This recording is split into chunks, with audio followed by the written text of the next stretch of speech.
Hi, everyone. My name is Ben Opapari, and this is the Songwriters on Process podcast. Since 2010, I've been interviewing songwriters about their writing process. And on this podcast, we go deep, deep, deep into the writing process. Far deeper than the usual. Do you start with the lyrics or the music question? By way of background, I have a PhD in English literature, and I'm a prose writer myself. I'm not a songwriter. In fact, I've never written a song in my life. But my goal has always been to treat songwriters the same way that we treat prose writers and poets, just as writers, plain and simple, and have always been interested in the writing process. This is an intelligent conversation between two writers. And on this podcast, like I said, we go deep into the process. We talk about rituals, the seeds of inspiration, the role of movement on the process, writer's block, the revision process, pens, pencils, types of paper, and of course, we talk about books. You can find all the archived interviews on the Songwriters on Podcast website and across all streaming platforms. And with that, let's dive into this week's episode. And today on the podcast, it's Tracy Campbell of Camera Obscura. But before that, a shameless plug. I have not been plugging my book at all. I have a book that came out last month. It is called Desolation, a Heavy Metal Memoir by Mark Morton with Ben Opapari. I'm the with credit. Mark is the guitarist, one of the guitarists in Lamb of God. Mark is a good friend of mine, and this is his memoir. It came out last month on Hachette Books. It is available everywhere. Wherever you'd like to buy it, online, in bookstores, it's all over the place. I'm biased, but it's a great book. It is not your typical rock memoir. First of all, it's certainly the first metal guitarist English PhD collaboration as far as I know, but Mark has been in recovery for about 6 years, and so it's not just about him or about the band, it's about that story as well. So buy that. End of plug. Now back to Tracy Campbell of Camera Obscura. Their new album came out in May on Merge Records. It is called Look to the East, Look to the West. We had covered some good topics here, some good ground. One of the things that I found incredible was she said that she has been known to write entire songs in her head before putting them to paper, writing them, revising them, and before she puts them to paper, all this stuff in her head.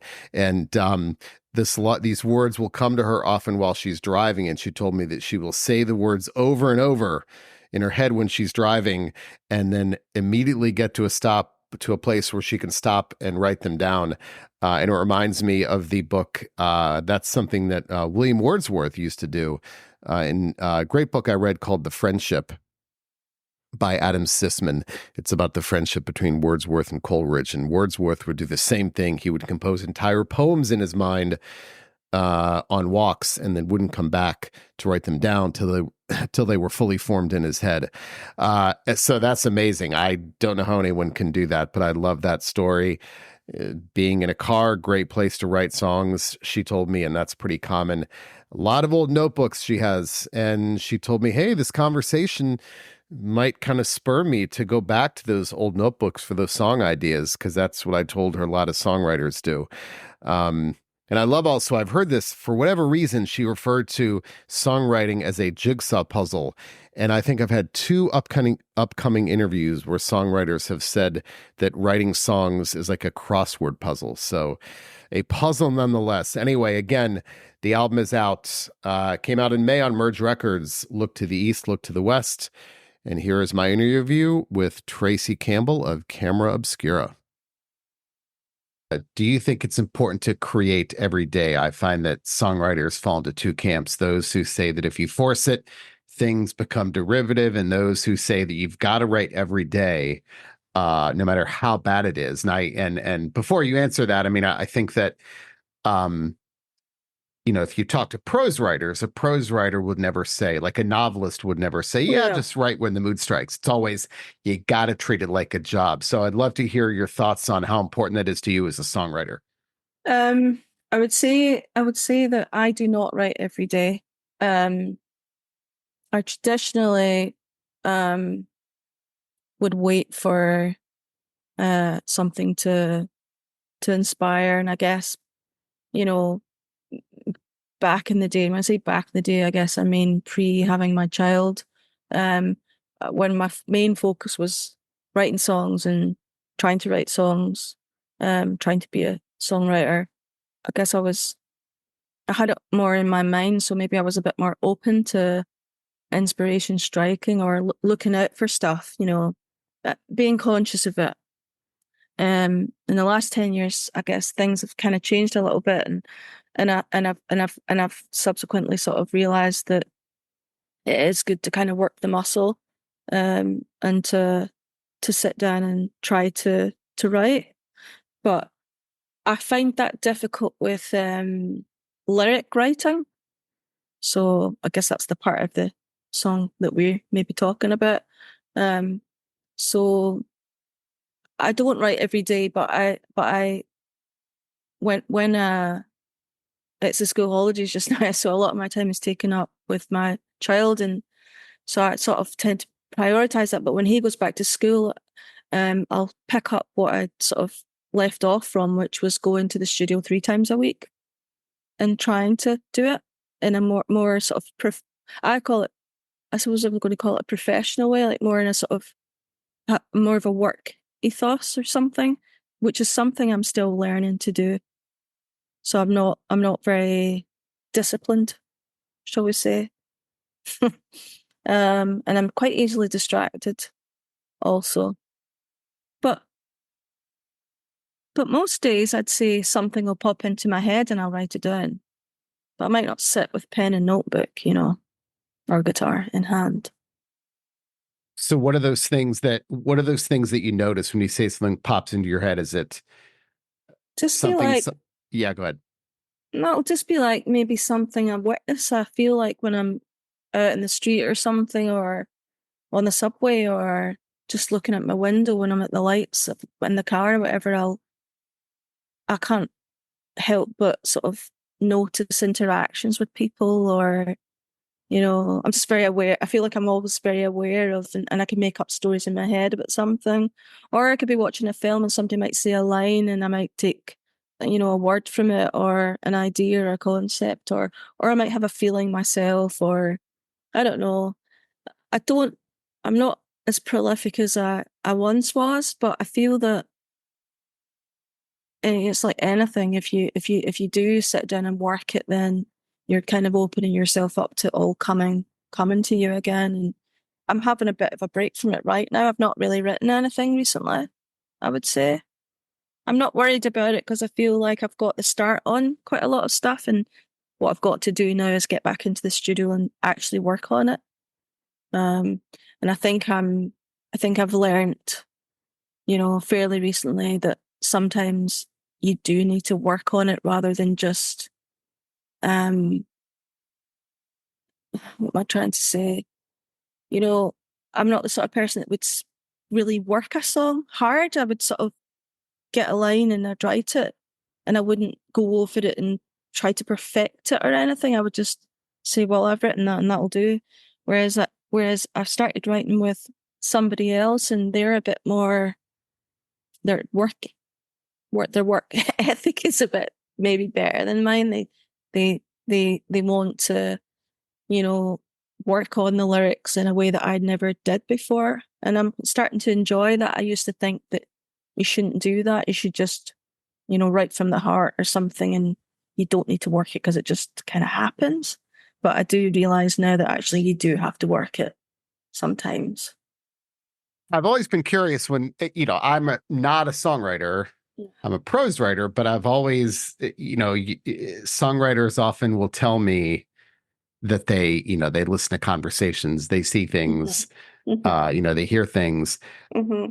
But I'm wondering, like, that could be maddening because I feel like there's be a fine line between the, trying to notice everything Mm-hmm. on one hand, but then saying, I'm going to notice nothing and hopefully something will resonate with me, whether it's something I hear, see, anything like that. So are you trying to notice things, or is it just You know what I'm saying? I think there could be Yeah, some anxiety there with I'm a songwriter. I've got to notice everything around me n- because this is how I get song ideas. no, I don't really, I try not to worry about it like that or think about it too much. You know, I think I'm quite lucky in that I feel that the songs kind of silently grow. I don't necessarily need to be sat at a table. I can have ideas in my head about a song, or I can maybe look. I used to carry a notebook about me all the time, and I've got lazy and I don't do that because of these bloody iPhones that we've got now. And I do write. I hate myself for writing lyrics in an iPhone. I tell myself every time I do it, don't do that. Get your notebook out. How's your kids like when you die going to read anything about the work that you did? You could have the book. You're not going to have your phone. Your phone's going to be chucked away, So that kind of annoys me. But I guess yeah, I, I try not to worry about where the next song's coming from too much. And sometimes some songs will need more work put into them than others. And I guess what I'm saying to you, I feel like I'm rambling a little bit, but I No, guess what I'm not at saying, all. okay, well, I guess what I'm saying to you is that maybe I've been lucky in the past and that I've just been brimming with feeling like I've got something to say about whatever it is I've said in the song. But these days, sometimes I do have to, work it. I've got into a thing where I'm writing with somebody and we'll say, well, here's this melody, like what we're going to write about. And I'll think, I don't really have anything pressing to write about. Shall we write a song about, what should we write a song about? And I've done this a few times, but not often. And for example, I went away to um, the studio space. It's not a music studio; it's just a artist studio space. But it just gives you the perfect setting and location to free your mind a little bit. And the woman who owns it is an artist, and she tells you, "Don't worry about it. Just sit and look at the sheet, or something will come, and don't put yourself under the pressure." And of course, you do feel the pressure because you're away from home and you're there, and you're meant to be working, and you think, "Oh." Anyway, so this time we had this melody, but I didn't really have a song in my head. And I was like, what could we write about? And I thought we could write about, we were going to watch, Whatever Happened to Baby Jane. And I was like, why don't I write a song about Bette Davis? In fact, let's write a song about Joan Crawford.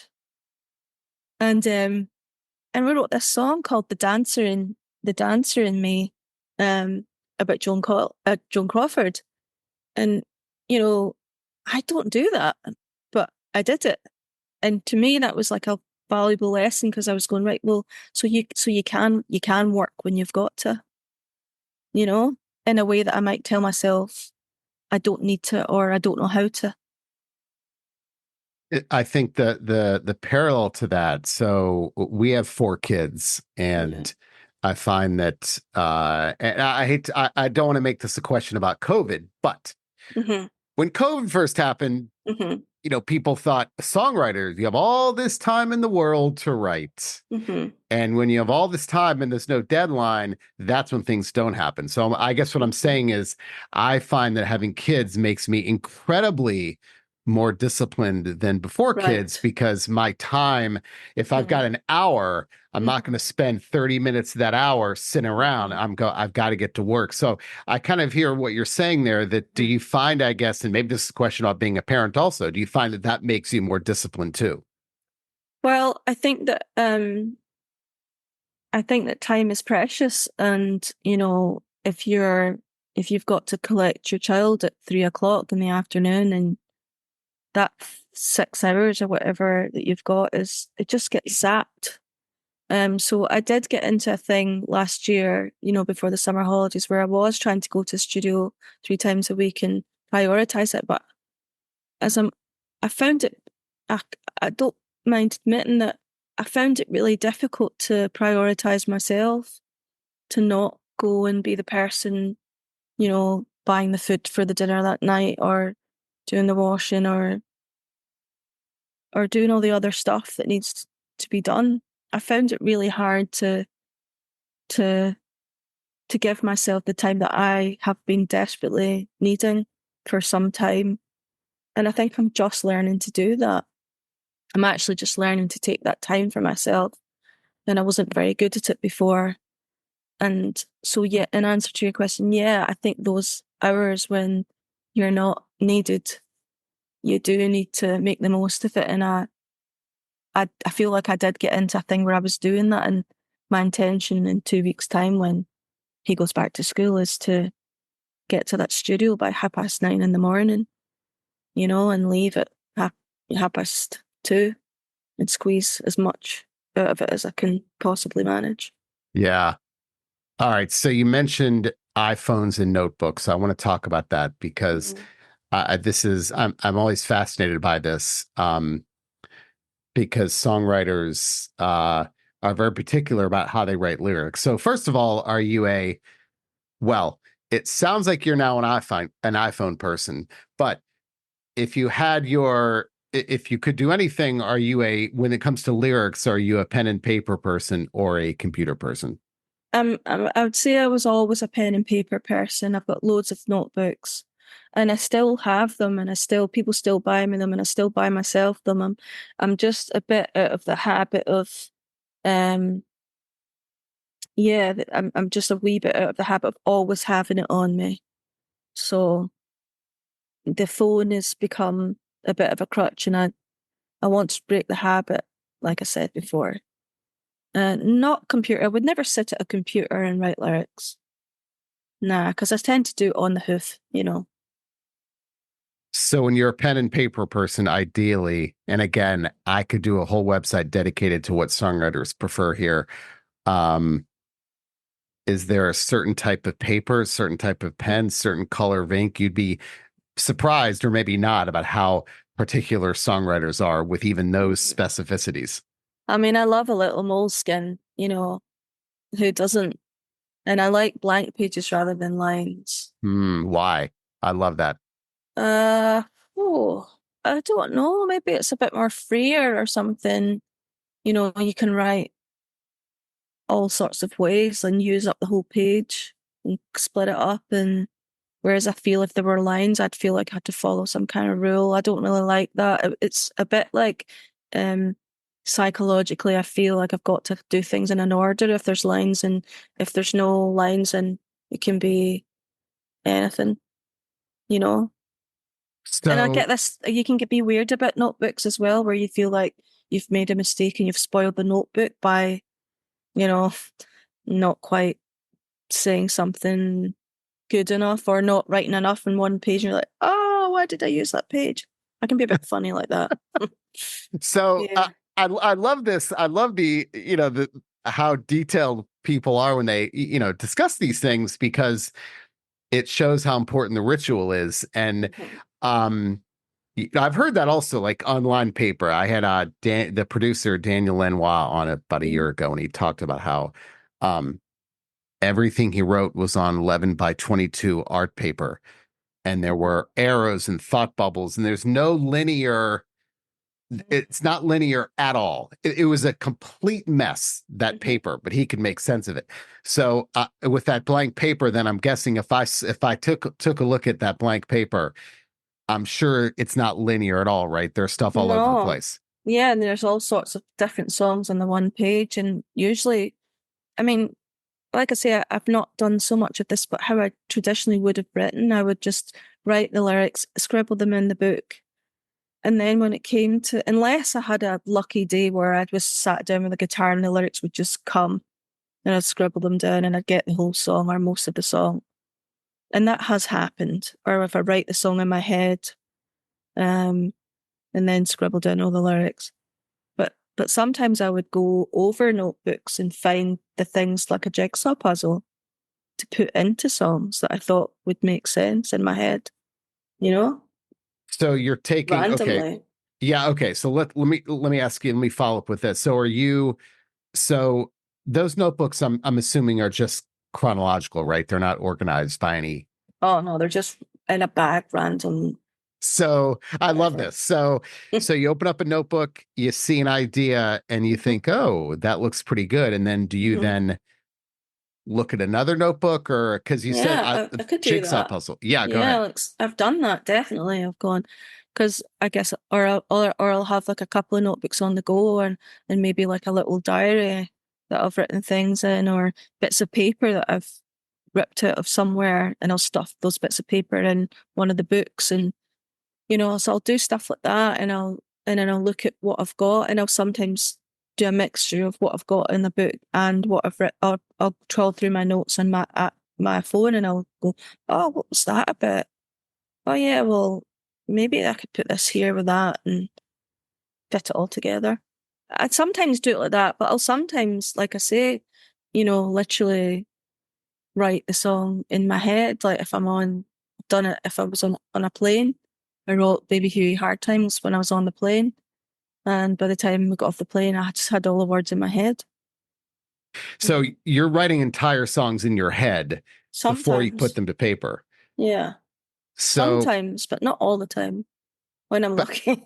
okay, but this is this is an incredible gift that you have. I mean, I can barely remember the five things I need to get at the store in my head. I've got to write them down. You're remembering entire songs. So, um, uh, there's a great book called The Friendship, and it's about by Adam Sisman. It's about the friendship between Wordsworth and Coleridge, the Oh yeah. two romantic poets. And both of them, actually, I know Wordsworth. Wordsworth, they estimate Wordsworth walked like 100,000 miles Yeah. in his lifetime, which I guess back then you had nothing else to do, right? So you're just going to Yeah. walk all day. But he would compose entire poems. He'd go out for walks. He'd And he lived compose in a it beautiful part of the world as well, so exactly yeah. right. And so he would go for a walk. He would compose entire poems in his head and revise them and wouldn't come back until they were complete. That's next level memory. Um, but I feel like you're telling me that's kind of what you do with songs. I can't even fathom that. Like, how are you're just remembering an entire song in your head? I mean, I'm not going to sit here and say like I've got every single word, down to the from the start to the end and all the I's dotted and all that, but I can sometimes just have a bit of an idea from nowhere, and well, not from nowhere, obviously inspired by something, but I can just keep, thinking about the words over. If I've got a melody, obviously maybe it's because it's a melody there and it's easier. It's easier because I don't have a great memory actually, and especially I'm I'm quite foggy, and I don't know if it's like a menopausal thing or what, but my memory can be quite foggy. But I can if I've got an idea and a melody, and a little spark of some words, just work it out in my head. Can do it sometimes. Not lots, but I can think of instances where I've done that, or certainly got a couple of verses or a chorus and a verse. I did.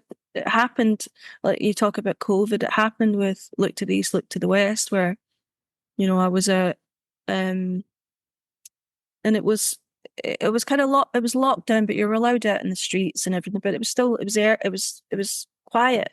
Streets were quiet, and there was a lot of we have a lot of sort of Asian students in the city, and there was this group of young people, which I assume were students, and they were all huddled together in this corner. I was sitting in my car and I was just like at the lights, at the traffic lights. I was going to the supermarket and I could see them. And maybe I noticed them because I didn't see a lot of people. And I was thinking about how, oh, they're stuck here. They can't get back to their families, and I wonder how they're feeling and what's going on with them. And I was wondering what they were doing, and they were literally on the corner catching Pokemon, and that's the start of the song. And kids in the corner catching Pokemon, and I started, and I was going to the supermarket, and I bought some roses for my. I sometimes will buy a bunch of flowers to sort of in my head commemorate my bandmate Carrie who died, Yeah. and I was just thinking about all those things, and just kind of time I got home, I'd sort of written a good chunk of a song. just out of nowhere like that. And I don't know. It doesn't happen that often like that, but I can do it like that sometimes. But okay, so on one hand, I feel like it would be so much easier just to pull out that phone or that notebook. But on the other hand, maybe it's a testament to the strength of the song Mm. if you can remember it, right? Because I feel like my instinct would be, I'll just write this down because I want to make sure I don't forget it. But on the other hand, I have heard plenty of songwriters tell me that no, you do that because if it sticks, then you know it's good. Yeah, if it sticks, you know it's good, and it did stick because sometimes I'll do that and it won't stick and I'll forget. Or I could maybe do a little voice memo and that'll help as well. So, you know, that helps. But if you're driving, you can't write on the phone, obviously. So you've just got to keep saying the words over and over and till you stop, and then you can do a little voice memo or something. Scribble it on the back of I don't know, whatever's around. Not the So notebook because I'm not disciplined enough to take it everywhere anymore. I need to start again. So I do want to follow up with one thing you said earlier about, you look at one, so you find one thing in a notebook or a voice memo, and that gives you an idea to write about. So Yeah. when you then complete that jigsaw puzzle, are you looking for thematic similarities to that one idea that stood Yeah. out? Yeah. Yeah. I'm looking for that kind of thing, things that I can make sense. Like, I mean, sometimes you write a song that's about a very clear thing, and then sometimes you write a song that's just about a feeling. And how do you know what words to write down about a feeling? You know, I just got to make sense of it in my head, and I'm just making it up as I go. And if I feel like the words sound good together, or that there's a bit of mystery there, or intrigue, or it's interesting enough to me, then I just go with it. And I tend not to overthink it. And maybe that's laziness, or I don't know what it is. I think, you know, there's a certain confidence that I've got these days that I might not have had in the past, where I don't give myself such a hard time about what I think other people are going to make of it, or it's just got to make sense to me. Um, I don't feel too self-conscious about it, is what I'm saying. And I know a lot of songwriters who they really struggle with the lyrics because there's a self-consciousness and there's a fear. Oh, people are going to know what this is about, or people are going to say this is about this or that, and sometimes that could stop you writing the song. You just got to write it. So I've got a series of quotes by writers up here on my screen, and this is exactly what you're talking about. This is what Allen Ginsberg said. He said, Mhm. to gain your own voice, you have to forget about having it heard. Now, I don't think Yeah, he doesn't mean literally. I mean, but that's exactly what you're talking about, right? That yeah, if you want to have a voice, you can't worry about how people are yeah. going to perceive it, right? I think so, and that's a constant struggle. Not for me with lyric writing. I'd have that struggle more with performance or something, where I'd start getting a bit anxious about playing a show because I'd worry about, oh, do I look good enough, or am I exciting enough, or oh, what if my clothes are a bit boring, or whatever, and then oh, but what about if the band before us are much better than us? And that stuff just cripples you. And it would be the same with writing lyrics. If you let yourself worry too much about what other people are going to think about it, you've just got to have a little bit of faith that something's made you write some of those lines, or hold on to that feeling or that sense that you're getting when you wrote those lines. You just have to go with it. So switching gears a little bit, I'm fascinated by when ideas come to us, right? At what point do we get those eureka moments? And so I've got a quote here by David Byrne, and you mentioned driving. So David Byrne Yeah. said, a car is a good place to write lyrics. Driving occupies one part of the brain, freeing up the other. So the idea behind that is that and songwriters tell me this all the time, that ideas come to them, right? I think any writer will tell you that ideas come to you, the great ideas come to us when our brains are engaged in an unconscious activity. Because if we're engaged in activity that requires no conscious thought, Mm-hmm. like driving, you Mm-hmm. know, Mm-hmm. anything like that, like taking a shower, like we get great Yeah. ideas in the shower, that when our brains are engaged in an activity that requires no conscious thought, that's when the unconscious ideas bubble up. So I'm curious of two things, do you get good ideas when you're driving? But also I read an interview with you recently where you talked about how you like to cook. And that's also something I hear from songwriters, that Mm-hmm. when they're cooking, that kind of the monotony of that Mm-hmm. sometimes, um, that's when the creativity happens. So I'd love to hear your thoughts on, I guess, any kind of monotonous activity Yeah. and things like that, if you get ideas then. I would say that I find being in motion wonderful for songwriting, being in a car driving or being a passenger in a train with no or when you're not engaged, being alone in motion, you know, I find I that's been so um important to me in my songwriting. Or I used to have this job where I used to work for this entertainment publicity company, and I used to have to go around the country putting posters up for like gigs or exhibitions or whatever. And I'd have this van and I'd have to drive to, like different towns and cities all over the country.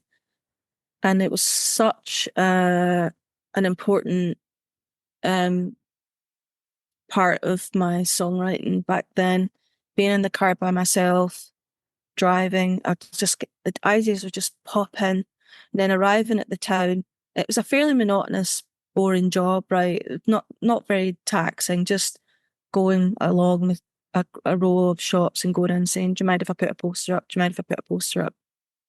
That's all you had to say. So your brain was just thinking about, I just wander about these towns and write songs in my head all day long.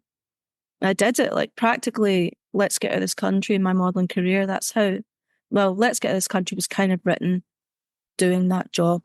And my modelling career was written pretty much in a van on tour, mainly in the States, looking out of a window, watching all the landscapes go by, you know, from California to Montana to South Dakota, wherever.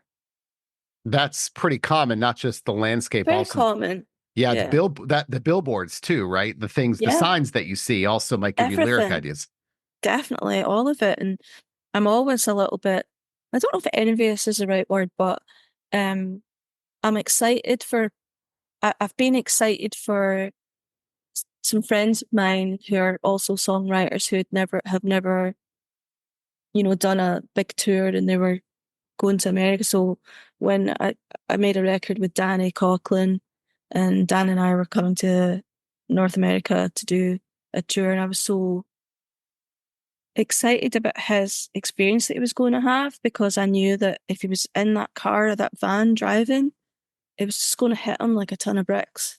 And I just knew that he was going to be so full to the brim with inspiration that he was going to come back and write a record. And that's precisely what he's done. It was just, I could almost imagine it just washing right over him, and the little songs getting just talking up, and it happened. It's I I would have put a bet on it that he would have felt the things that I felt, inspired in the way that I felt inspired. But it has to be a type of, it's funny you say South Dakota, because so we live in Washington, D.C., Mm. but I literally got back from South Dakota yesterday. We were All out right. there. We Okay. were out there hiking and on vacation doing outdoorsy stuff. And, Nice. if you live in the East Coast, your mind can't wander when you drive because there's such Oh, congestion. it's too Y- much traffic. Yeah, it's Yeah. too much traffic. But Yeah. I'd never been to that part of the country before. I went to Wyoming and in Mm. South Dakota, and where you know that you put on Google Maps and you try to go you're going someplace and it says in 70 miles take a right, Yeah. because you're just It's a lot driving. of road. Yes, you're just Yeah. driving on one road Yeah. straight, and it's Yeah. the vast expanse. Now, Yeah. it's funny you say that because I was thinking, wow, like that's when the ideas come, It right? is. Yeah, when you're just staring at trees or an arid landscape or something and sky and road. Definitely. It's been so instrumental in helping me um to do that. And I suppose like I've not had a lot of that in the past 10 years, so much of that, time. But I keep saying to myself, maybe like one day you don't go to the studio, maybe you just take a drive to Dundee or something and see what happens by yourself, you know, get some food for thought. It's just like sitting in the car, driving and letting the things come to you in that way. Yeah, the other thing about planes though, and to I use this to great effect. And so with a plane, there's a little bit of there's a deadline, right? When the Mhm. plane lands, you got to stop writing. Mhm. Um, and I find that that's a good way for me to finish things up. Mhm. My wife and I could be going out in an hour, and I feel like I've got to finish this thing that I'm doing. Mhm. So, I wonder also when with, whether you're driving somewhere or taking a train or a plane or something Mhm. like that, that you feel like I've got to get this done before we land. And so that may be that may help you, uh, get started or Mm, finish maybe. Possibly. I suppose I'm not so aware of giving myself that that deadline because I feel like my work, it's so nobody's sitting about waiting for it. It's up to me, and that brings its own difficulties. That it's so loose. Sure, if I was signed to a record label and they were demanding that the band put out an album by such and such, then yeah, I'd need to finish it. And I do. There have been times where, we're going to record a record and I've not quite executed some of the words. For the most large part I have done, but there might be the odd song that I'm struggling with, and we're going to record that song tomorrow or today, and I'm frantically, and that time pressure has paid off. It's paid off for me, and I've managed it. But I don't really have that sense of urgency or that, you know, I've never felt that pressure. It's always been a pressure on myself to write the song because I feel like I want to finish the song, or it's keeping me awake at night. Yeah, I feel like you're playing right into these quotes I've got on my screen here. Maya Angelou once said, "There is no greater agony than bearing an untold story inside you." And I love that. Mhm. That idea that like the urgency to write, Mhm. like how where you feel like I've got it, I have to get this out. God, Not yeah. I need to write, it's I have to write. Yeah, and I think that's a feeling that's very familiar to me, or has been familiar to me, and maybe that's why I say, oh, I didn't really need to work it so hard because I just had this feeling in me that just needed to get it, get it out.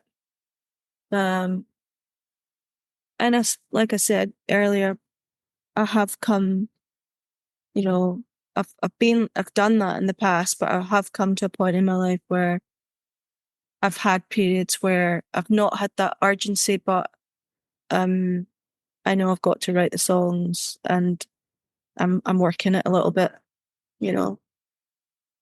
So one more follow up to the motion thing, and I want to go one step further.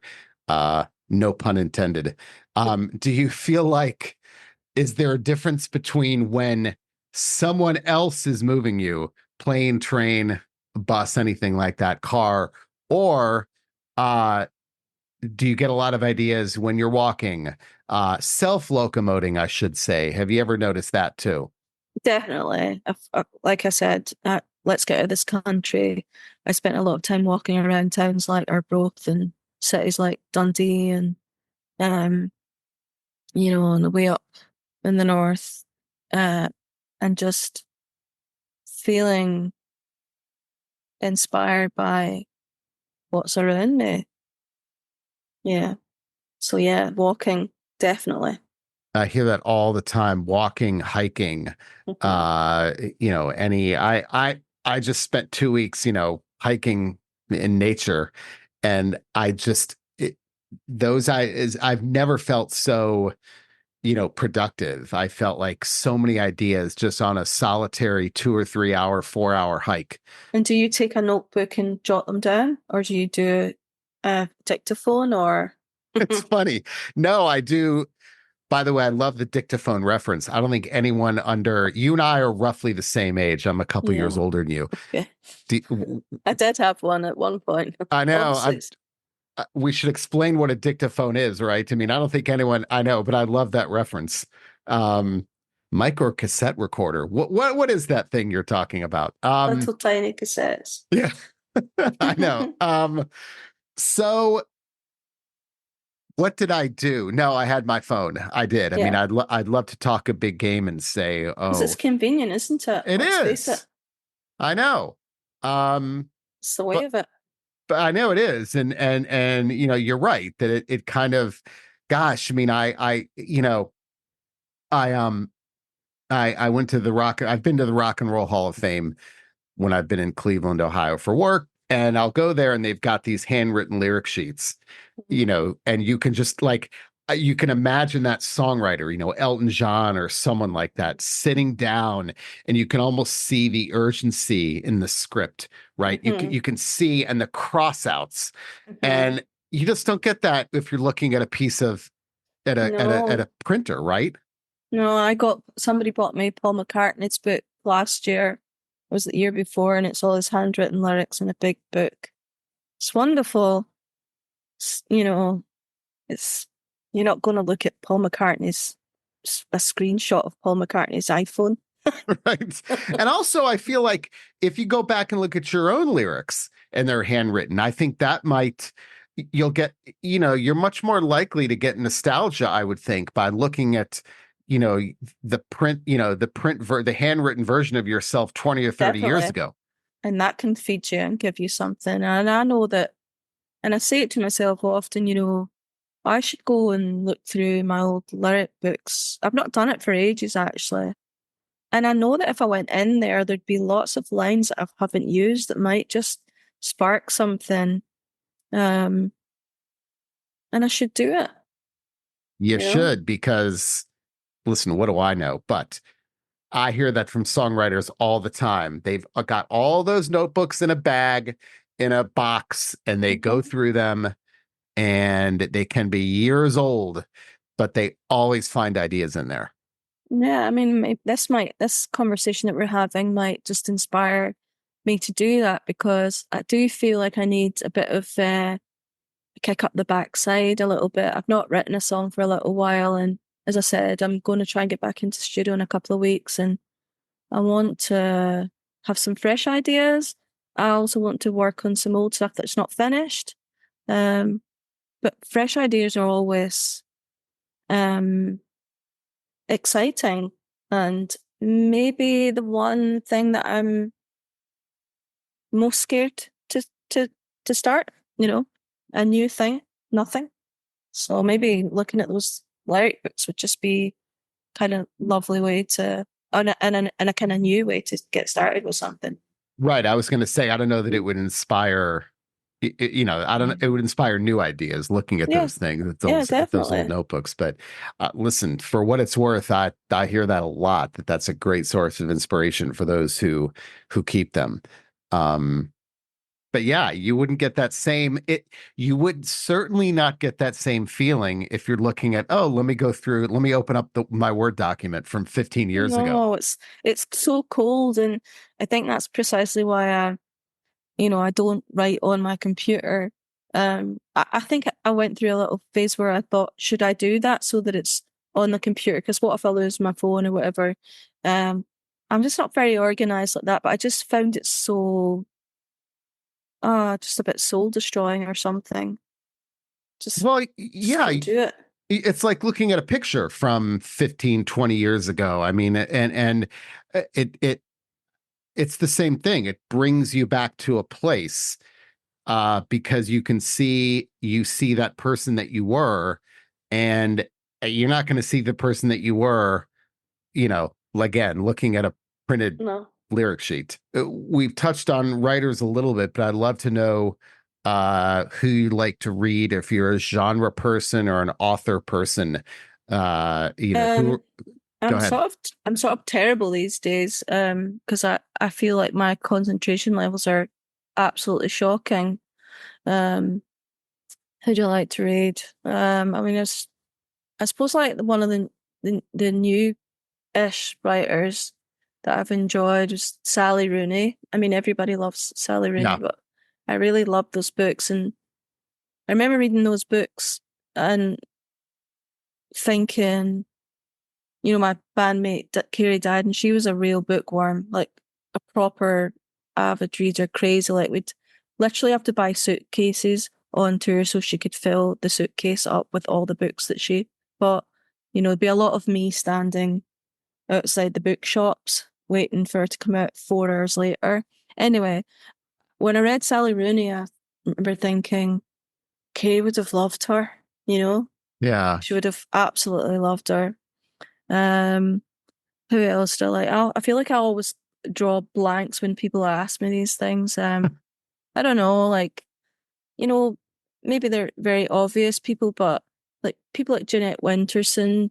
Um, I was actually you mentioned Maya Angelou, and I was talking about her recently to somebody who said that she'd never read her before, and I was like, I remember going to the library and I was like 14 years of age or something, and you know, reading her books, and I'd sort of thought about revisiting um some of her stuff because I've not read any for ages. Um, trying to think. I feel like I should have prepared.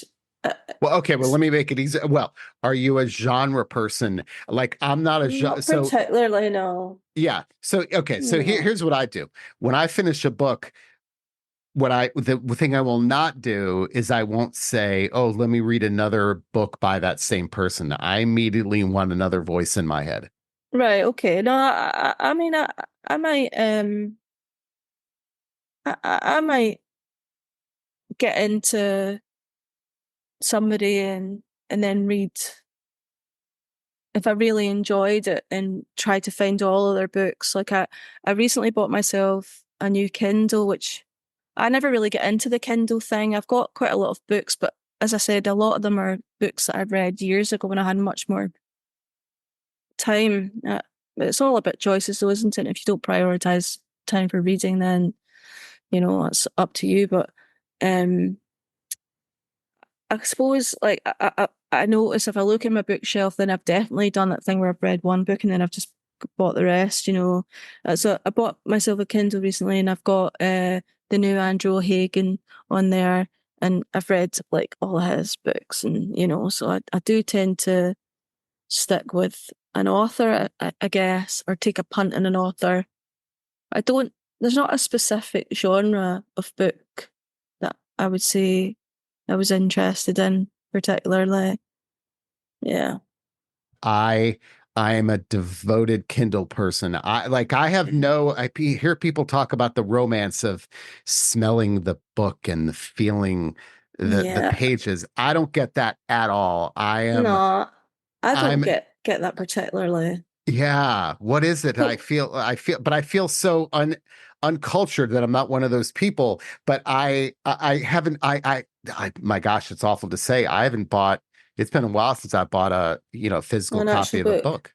Yeah. Right. I mean, I've got, I do have physical copies of books, but do you, for instance, have bookshelves and you've got all your books on them, and do you like to keep those books that because do you feel like the reason I'm asking is because so I've recently separated from my husband, and when we moved into our house, we specifically got a joiner to build bookshelves, and they're on like the first landing, second landing of the house, and all my books from my past, they're all there. Muriel Spark and Murakami and I don't know whoever. Um, and so we've split up, and I'm sort of thinking, do I just leave the books behind and go forward with a Kindle? So, It's maybe I'm a bit sentimental, I think, about things like that, a bit nostalgic, and I worry, should I just stop being sentimental about books when I'm just too lazy to read books these days? But I've got this Kindle now, and should I just do that? well, You know? practically as a touring musician, it's a hell of a lot easier to bring a Kindle around than Aye, drag a it's suitcase of books. But exactly. what back to a little bit of what we were talking about earlier, there was an article in the New York Times. This is probably 5 years ago or something, about the value of the bookshelf. Hmm. For the reasons two reasons. One, the nostalgia. You look back and you go, oh, I read that book 15 or 20 years ago. I still Hmm. have it. Hmm. I still have some of the physical copies of the books that I had to read for my, PhD. That Yeah. brings back memories. But one of the things, and this is the strongest argument for this, as a parent, is that it gets your kids into reading. If you got a Yeah. Kindle, in other words, I have this fantasy, and I think actually it's proven for at least one of our kids that we do have a library. There's a lot of books Hmm. in there, Hmm. and I will catch her. I mean, she's 20 years old, but I will catch her in there just pulling Hmm. a book off the shelf and reading a piece Yeah. of it. And I thought, wow, like that's why you need physical copies. Yeah. Well, I think that is a really important point. And my kid's 10, he's nearly 11, and he's always had a book read to him, like since he was born, always, and we encourage him to read, and he does do it now himself. He likes to listen to audiobooks, which I'm less keen on him doing, but as long he's doing it, but he will read a book now, and he'll do it. And I love that. But recently I was talking to him about whether I should buy him a Kindle, just more just from that point of view where we've all got so much stuff in our lives, and it was just to stop with that, because Yeah. I'm trying to get him to go to the library again with me. I'm taking him to the library. I'm going, let's borrow these books, and so we're sort of at that stage where I'm trying to stop buying stuff. So the Kindle is that, but I wonder, would he look at the Kindle, because little kids like get the physical thing in their hands. I don't know. Yeah. I don't know either.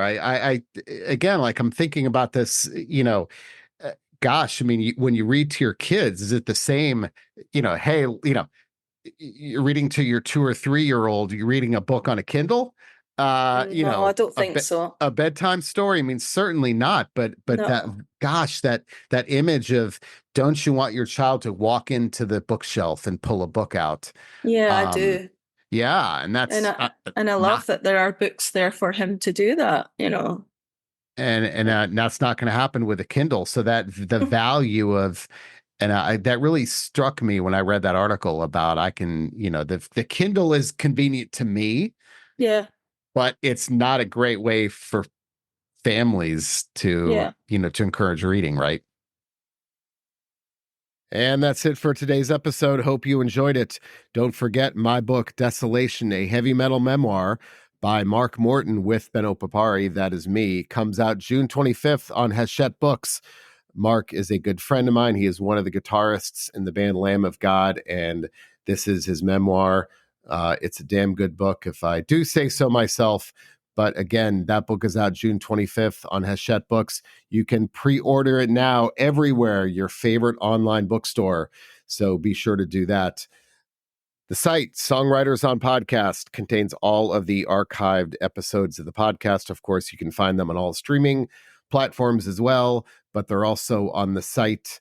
I only have had the podcast for about, I don't think even 2 years. Before that, all of the interviews were transcribed, and that took a lot of work. And that's why I started the podcast. So if you want to read the interviews that I did before the podcast, they are on songwriters on podcast as well. There are about 200 of them going back to 2010. So check those out. If you want to get a hold of me, Ben at songwritersonprocess.com, or fill out a form on the website. I'm here for your questions, your complaints, your concerns, or your interview suggestions. I'd love getting those as well. So hit me up. I will try to respond. So that's it, everyone. Have a great day and see you next time.